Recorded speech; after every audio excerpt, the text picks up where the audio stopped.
Hello all, Karthika మాసం 8వ రోజు కథ. ఓం నమ శివాయ. సరస్వతి నది తీరాన ఒక యోగి స్నానం ఆచరించి దగ్గరలో ఉన్నటువంటి విష్ణు ఆలయంలో నిత్య దీపారాధన చేస్తూ ఉంటాడు. కార్తీక శుద్ధ ద్వాదశి రోజున 12 దీపాలు పెట్టి ధ్యానం చేస్తూ ఉండగా ఒకరోజు ఎలుక ఆహారం కోసం అని చెప్పి వచ్చి ఆరిపోయిన ఒత్తి నోటను ఖర్చుకొని వెళ్తుండగా అనుకోకుండా ఆ ఒత్తి వెలగడంతో వెంటనే ఆ ఎలుక మానవ రూపాన్ని పొందుతుంది. అప్పుడు యోగి లోపలికి వచ్చి ఎవరు నువ్వు అని అడగగా, నేను ఈ ప్రమిద వెలిగించటం వల్ల నాకు జ్ఞానం మోక్షం కలిగి పాపాలు నశించిపోయి మానవ రూపాన్ని పొందానని చెప్తాడు. ఇద్దరు కూడా ఆ దేవుణ్ణి స్మరిస్తూ ఉండగా బయట నుంచి ఒక చప్పటి వచ్చి ఇద్దరు బయటకు వెళ్ళి చూడగా స్తంభంలోంచి ఒక బ్రాహ్మణుడు చీల్చుకొని వచ్చి తన కథను యోగికి ఇలా చెప్తాడు. తన మానవ రూపంలో ఉన్నప్పుడు చాలా పాపాలు చేశానని, అంతేకాకుండా డబ్బులు ఇస్తానని వాగ్దానాలు చేసి డబ్బులు ఇవ్వకుండా ఉండటం, ధనం ఉండి కూడా పట్టెడు అన్నం కూడా పెట్టకుండా ఉండేవాడిని, బ్రాహ్మణ ద్రవ్యాల్ని తన సొంతానికి ఉపయోగించుకున్నానని చెప్తాడు. దానివల్ల నరకంలో అతను చాలా బాధలు అనుభవించి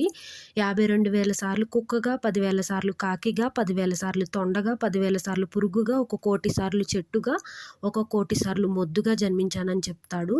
ఈ ద్వాదశి రోజున మీరు పెట్టిన దీపం వల్ల నాకు మోక్షం కలిగిందని చెప్తాడు. ఈ కథలు నచ్చినట్లయితే కనుక తప్పకుండా సబ్స్క్రైబ్ చేసుకోండి. Thanks for watching.